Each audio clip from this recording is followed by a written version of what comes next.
I'm me, you're you, and this is Wiggly's Book Club, episode 001.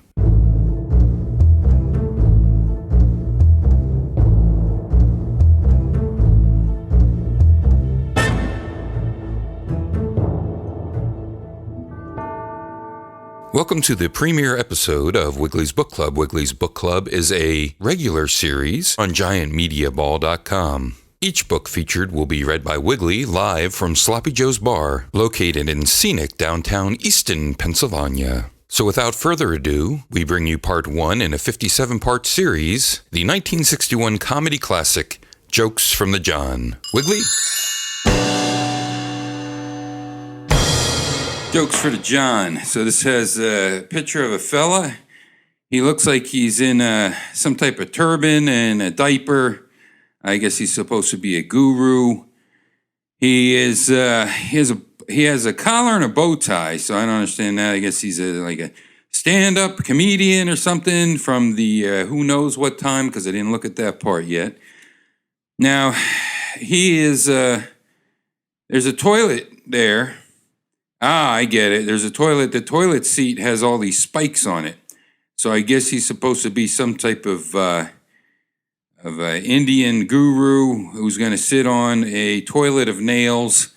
And there's a long pipe. This is a very long book. I don't know. It measures 4 by 12, I think. So it's a very narrow, long book with a hole in it that has one of these here drain plug stopper thingies on it. You know what I mean? You put your dog tags on there too in case you die, and then they stick that in your mouth. So it's a long pipe going up to the tank. Now, if you didn't know, push the lever, pull the chain, out comes chocolate choo-choo train. There used to be a tank on your hopper that was way, way above the commode area, and then that allowed for the water to get moved by gravity a lot more to make sure your giant meat turds go down the hole there. So he's getting ready to pull a chain on this thing. So I guess he did his deed, although it doesn't say. Let's see here. Mr. and Mrs. Richard Check and Son, 3750 Easton Avenue, Bethlehem, PA 18017. It's a stamp on the inside cover here. To Joe, Jokes for the John, from Jim and Diane, 1963. So this was to my grandpap, my Sloppy Joe's grandpap, and it was from my great aunt Diane and my uncle Jim, and they gave this to him in 1963. And Diane was my granny's sister. It's on my mom's side. Copyright 1961 by Canrum Incorporated, 311 West 43rd Street, New York, 36, New York. Hey, turn on a light. Can't see. Hey. There you go. Comfortable here. Get a little drink. Oh, puff. On the pipe. It's a gas, man, for the perennially pooped. We offer you hormones in print. Yeah, that's what it says. Someone has pulled our chain again, so relax, loosen your tie, and get ready to yowl around the hopped-up tomcat. Here for your idle reading enjoyment is a new volume of lusty, gusty, and busty humor. It's been responsible for more blushes than an open zipper at an old maid's picnic. Picnic that used to be attended by old maids. Obviously, evidently. This is in bold. This is the book that put the smoke into the club cars. This is the book that Lolita is afraid to bring home to father. This is the book that everyone out of their skulls are consulting their psychiatrists about. In short, Jokes for the John is a collection of mental cathartics which have been carefully edited and re-edited to bring you a ribald humor that is based on the provocative subject, sex, which herein is twitted lengthily and uproariously purely for the sake of adult entertainment. Admittedly, there are many four-letter functional words in this tome, words such as don't, can't, won't, stop, etc. But truthfully, they only add zest to the merriment. For the man who has everything, this is a marvelous going-away present and should certainly keep him going for weeks. When not in use, hang it by its golden chain next to the rolled sheet music in your WC. I don't know what that means. Oh, water closet, right? Your friends will look at... That's really sad that I know water closet. Maybe it's still hot in Europe, I don't know, but that's really sad that I knew what that stood for. Your friends will look at you with admiration and ask, "Are you a nut or something?" There you go. Does your girl smoke? Not quite. So here we have some type of men's social function. It's a bunch of balding older bums. They're not bums. They have walrus suit, penguin suits on and whatnot. This is a drawing, and they got their cocktails in their hand and they're talking to women that are way out of their leagues. The butler opens the door up to the outside, and there's a woman who's quite busty. She's bleach blonde. She's got the cigarette hanging out her mouth. She has a slit skirt up to there. The what do you call it? Fishnet stockings, high heels, some type of ankle jewelry, and her little sash. And she's got some type of beret on there and a big long fake eyelashes, and she is done up. And she's at the door there talking to the butler, who looks like he's stupefied. And the caption reads, "Who's not having a good time?" The little boy and his grandpa, who was a bit deaf, were watching the laughing hyena at the zoo. How am I doing on time? I read the foreword. It's 7 minutes. The little boy and his grandpa, who was a bit deaf, were watching the laughing hyenas at the zoo. The attendant was telling the eager listeners that the hyenas ate 45 pounds of meat a week. Grandpa leaned over to his grandson and asked him what had been said. The boy repeated the fellow's remarks in his granddaddy's ear. "A laughing hyena." Oh, wait, that's an attendant.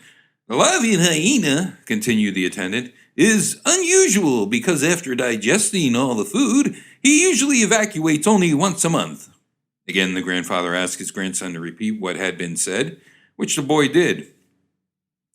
The old man thought it over for a moment and then snorted, "If that damn thing eats 45 pounds of meat a week and only has one bowel movement a month, what the hell is he laughing about?" Now we see a picture of a wise-cracking kid. He looks like he's ready to crack wise. I don't know how old he is. Maybe 10, I guess. And he's standing in the doorway. There's some steps in the background. There's this fella who's in his seersucker suit. It's all stripy, you see. He's got his hat in his hand, and he's got a worried look on his puss. And I believe he might be a redhead or a blonde. This is line drawing. And next, he's sitting on a sofa. Next to him is some type of wrapped present. And here comes the boy leaning against the wall quite smugly, saying to the fellow who's there for a courting, "She won't be down. I hid her falsies." Get a little drink here. Another puff on a pipe. A little more moxie. Here we go. It's good. How am I doing on time? 9:10. At an isolated part of the beach of Canes, a beautiful young French girl threw herself into the sea. A young man off in the distance witnessed it and dashed into the water to save her. Unfortunately, he was too late. He brought the semi-nude body ashore and left it on the sand. While he went to report the drowning, there wasn't a comma there. He left it on the sand while he went to report the drowning. When he returned, he was horrified to discover a man making love to the corpse. "Monsieur," he exclaimed, "that woman is dead." "Sacre bleu!" exclaimed the man, jumping up.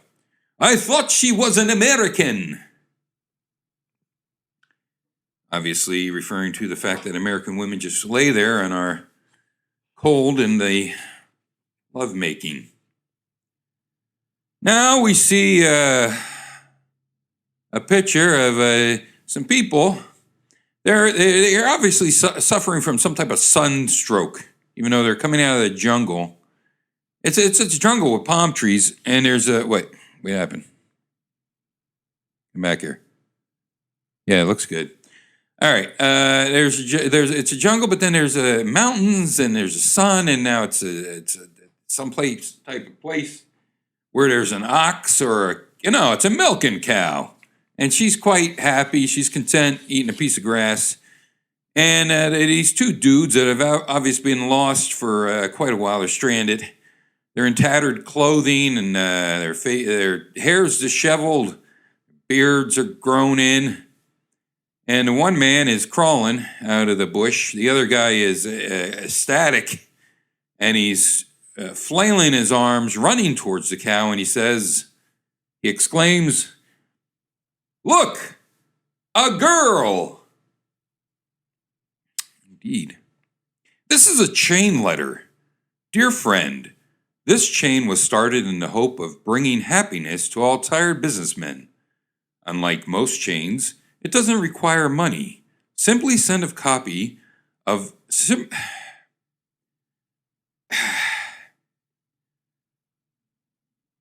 Simply send a copy of this to 5 male friends. Then bundle up your wife and send her to that fellow whose name heads the list. When your name reaches the top of the list, you will receive 15,186 women, and some should be dandies. Have faith. Don't break the chain. One man broke it and got his wife back. Your friend, Homebreakers Inc. Start here. If you don't know chain letters, promise that if you put like $1, $2 in a letter, and you send it out to X amount of people, and then your name's at the bottom of the list, then by the time your name gets to the top of the list, the amount of people that the letter had gone out to had squared on each time. And so when you reach the top of the list, you get a bundle of loot. Here, you get a bundle of wives.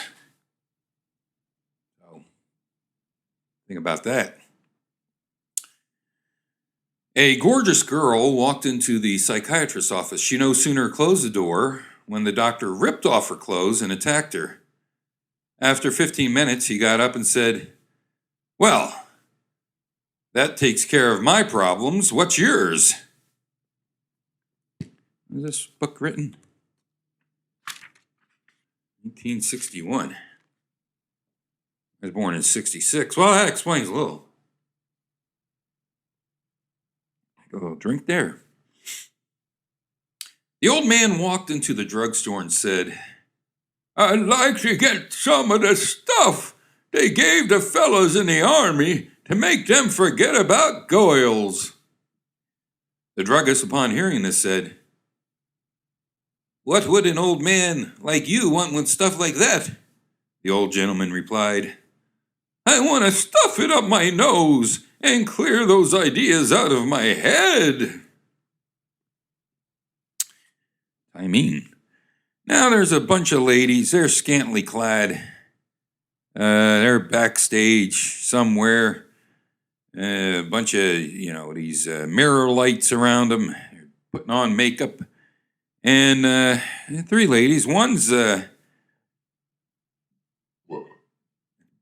by the way. One's reading a letter. And I guess it reads here. Oh my. Pardon me. Here's a slogan writer, and he says that he has something that will fit me to a T. And it's a letter T. So, T-string?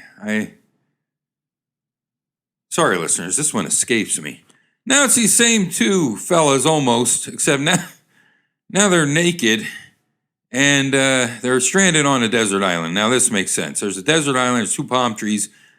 I wouldn't say this is more than 20 square foot of a property here that they're standing on, this sandy beach. And now they're shirtless, their pants are tattered. It looks like their belt is just ropes, barefoot. And they have really long beards and really disheveled hair. And the one man is standing in front of the other man. The taller man has his hands over the front man's eyes. And both their noses look red, as if they were drunk. Although drunk, but probably from sunstroke, I guess, again. And the caption reads, Marilyn Monroe? Gina Lola Brigida? Sophia Loren? It's obviously the front man trying to guess the identity of the taller man who was covering his eyes from behind. Am I doing on time? It was at the office Christmas party as they lay on the office reception couch. In the darkened room, their breath came hot and fast. "Oh, Melvin, Melvin," she said passionately. "You've never made love to me like this before. Is it because of the holiday spirit?" "No," he panted. "It's probably because I'm not Melvin." Well, pipe smoking out of time in the Wiggly's book club where I do a rope escape trick. So what I'm going to do behind my back, I use like it's like about 2.5 foot of rope. I'm going to just tie this here behind my back.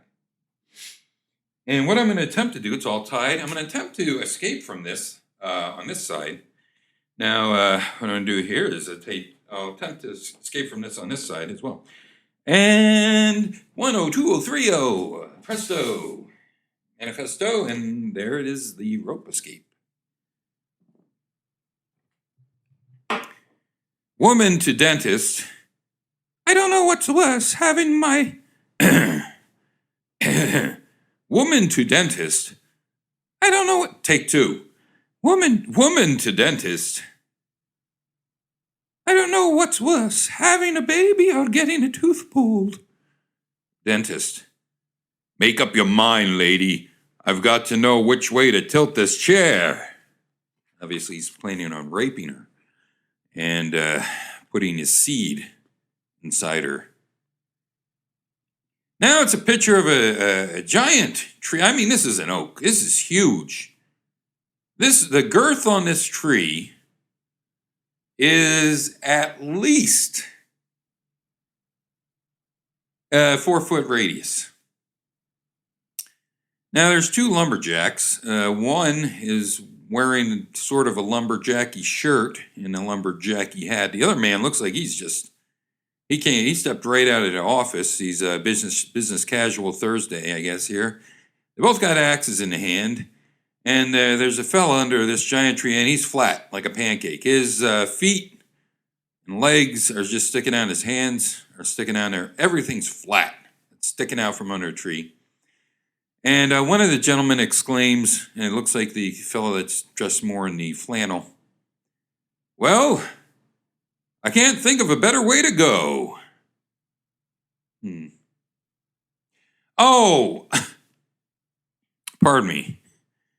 It's a man's trousers with his feet out to the side, and beneath the trousers you could see it's not hands at all. It's obviously a lady's feet in high heels. There you go with that. That makes a lot more sense. How am I doing on time? Under 10. Thank you, under 10. Oops. The young man was determined to win his girl that evening. I have loved you more than you will ever know, he said. So I was right, she exclaimed, slapping him across the face. You did take advantage of me last Saturday night when I was drunk. A lot of rape in here. A lot of rape. Jokes for the John. Man, Swami outfit, bow tie like a Chippendales. Getting ready to flush the toilet with the toilet bed of nails on it. I'm looking for adventure, excitement, beautiful women, cried the young man to his father as he prepared to leave home. Don't try to stop me, I'm on my way. Who's trying to stop you? Shouted his father. I'll go with you. A little drink there. Okay. Did the rope escape. Very good. Now, here's a bunch of dancing women with pasties. They're quite bosomy. And I don't know what they got on their pants. Like little bikini things. And they're dancing around doing a high kick. They're doing the Rockettes on the stage. Three gentlemen looking probably up the crotchal region. And one's probably middle-aged. The other guy's middle-aged. He's got a tie on. And then there's an old man there sitting there with got his bifocals. And he's in a tie, too. He's in a seersucker. It's checkered. Now, the old man is talking to the gentleman in the middle who's paying attention to him, not the dancing women. And the old man says, nice teeth. The old man doesn't have any choppers. I didn't mention that. A young lady was permitted by her parents to take employment in a large city and live in her own apartment. One condition was that she would not allow gentlemen friends to her apartment, as it would worry her mother. During a long-distance phone conversation, the daughter described her date of the previous evening to her mother. You didn't permit that man in your apartment, did you? Queried the nervous mother. Oh, no, replied the daughter. We went to his apartment. Let his mother worry. At a mountaineer's cabin way up in the mountain, a very large family were seated around the dinner table, as is customary, there was no passing of food. When they wanted something, they just stood up and reached for it, and some of the reaches were pretty long. One of the older boys was sitting at the table and wanted a slice of bread, so he stood up and stretched far across the table for it. The father, sitting at the side, wrinkled his brow and said, Ma, how old is Zeke now? And Ma said, Nigh on to 20, I reckon, Pa. And Pa very seriously said, Ma, it appears to me we better start putting pants on Zeke. Did you see what he dragged through the soup? How am I doing on time?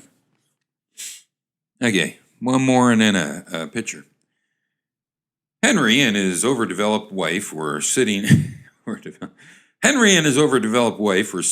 stands waiting for the football game to begin. Friend walked over and said, Hello, Henry. Gave his wife's breast a little squeeze and walked away. A few minutes later, another guy walked over and said, Hello, Henry. Fondled his wife's breast and walked on. By the way. This strange sequence of events went on for some time. Finally, a man sitting next to Henry spoke up. Listen, pal, it's none of my business, but isn't it a little odd? At least 12 guys came by, said hello to your wife, said hello, and then grabbed your wife by the breasts. What's the story? Henry looked at him and moaned. What can I do? If I leave her at home, she sleeps with everybody. Now we got a picture of a man. He's at a shindig too, I guess. They've had a lot of martinis. And he's getting ready. He's on the sofa with shoes and everything. Shoes and socks and his tie and his coat. He's getting ready to smooch on this lady. She's got on a bustier and a blouse with a fringe slip underneath it, and she's got on high heels. Now here comes this other woman who's dressed a little more modestly, and she's carrying 2 more martinis on a tray, and she says here, "The party's been pretty much of a flop, except for you two." One more. One doctor we know was perplexed by the case at hand. He had given his patient all sorts of tests, but his results were still inconclusive. I'm not sure what it is, he finally admitted. You either have a cold or you're pregnant. I must be pregnant, his patient decided. I don't know anybody who could have given me a cold. Here's a short one. By her boy friends a girl was called Butter. Oh, great, it's a limerick. Great way to go out. By her boy friends a girl who was called Butter, though on oleo she had been fed. When she asked why the nickname they mutter, it's 'cause you're a much better spread. It's not really a limerick, but it's close. Jokes for the John, first few pages there. First in a 57-part series of Jokes for the John. Just been informed that there will be no more in the series of Jokes for the John. From Sloppy Joe's Bar, back to the studio.